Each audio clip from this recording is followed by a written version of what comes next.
Is modern China an imperialist country? Now, this is an intensely debated topic all across the political spectrum. Google defines imperialism as a policy of extending a country's power and influence through colonisation, use of military force, or other means.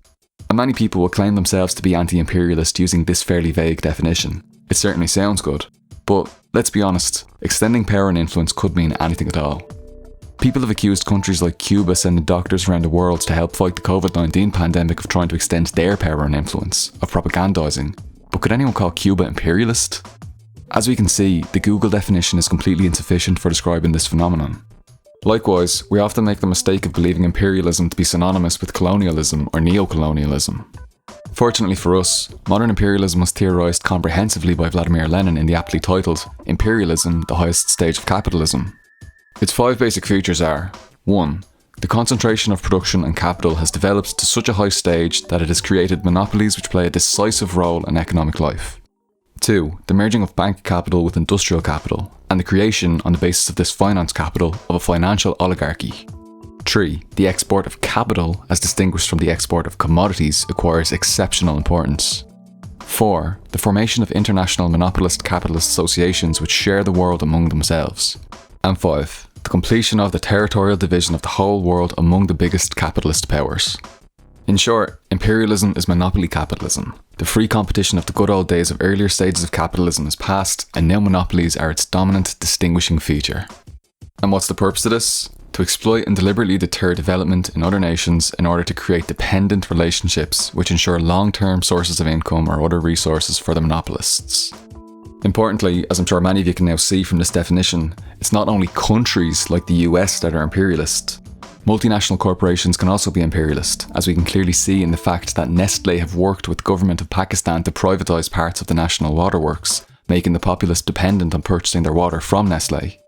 Coca-Cola, as another example, infamously murdered union leaders in South America in order to deter those who would seek a raise in wages. Of course, institutions like the Brazilian government and police are too economically dependent on the revenue generated from Coca-Cola to do anything about the situation. This is imperialism in action, clear as day.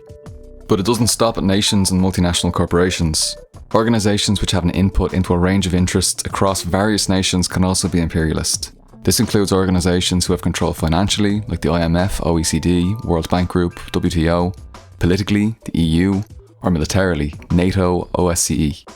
All of these are crystal clearly imperialist organisations. But to return to the titular question, is China imperialist, using this, the Marxist definition? Well, the answer to that definitely isn't as clear cut as it would be for the other organisations that were mentioned. One of the issues that causes confusion is that China gives out loans to many developing countries, and some people suggest that this in and of itself creates an exploitative relationship of dependency that's equivalent to that of the loans given out by any Western imperialist powers. While it does give out loans, China does not impose the same economic conditions required by the IMF or the World Bank. Under those imperialist capitalist loans, poor countries subsidise the wealthy ones with exorbitant interest rates on unpayable loans, causing the flow of wealth to be from poor countries to the rich. Robin Hood in reverse. In addition, restructuring is contingent on harmful policies of austerity and privatisation. Countries that take loans from China, on the other hand, aren't forced into structural adjustment programs that mean implementing harmful neoliberal policies for the benefit of Western imperialist exploitation. And for countries that are unable to pay back their debts, there's no evidence of asset seizures in lieu of loan payments in Africa or indeed anywhere among Chinese borrowers in debt difficulties.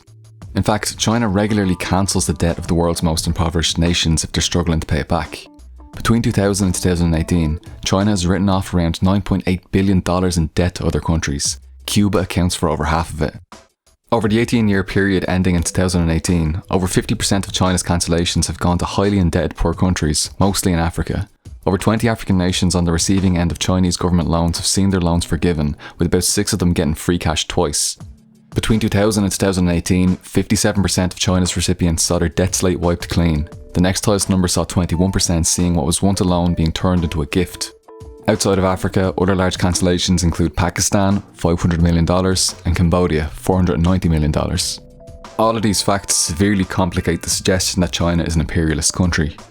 Now, we have to concede Lenin's third characteristic of imperialism, that China does give great importance to the export of capital rather than just commodities, though it certainly doesn't do this to subjugate the countries that it invests in and create states of dependency, like Western imperialist powers do.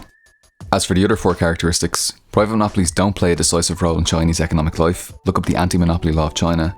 As we saw recently with how the CPC was able to shut down the country in response to the pandemic at the click of their fingers. Compare that to how Western governments had to negotiate with big business to enact their responses. How such countries have relaxed their lockdowns in order to serve economic interests rather than the interests of public health.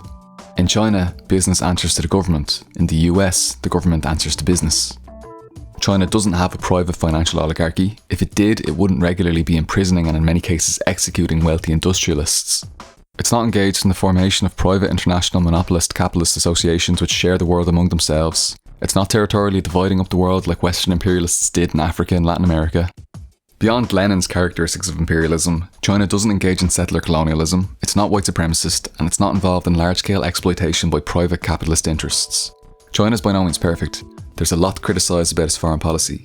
It's not, however, fair or accurate to describe it as imperialist in the Marxist sense. So we shouldn't make the mistake of comparing it unfairly to Western imperialism as though it's somehow equivalent to, say, US imperialism. It's not comparable. Okay, looking forward to Western China understanders rage-linking articles from The Guardian in the comments. Fun, fun, fun. Thanks very much for watching, thanks especially to Rare Hero, Michaela Schmid, Luca Noken, William Leach and the rest of my patrons. I wouldn't be able to make these videos without yous. Cheers everyone, slán go fóill.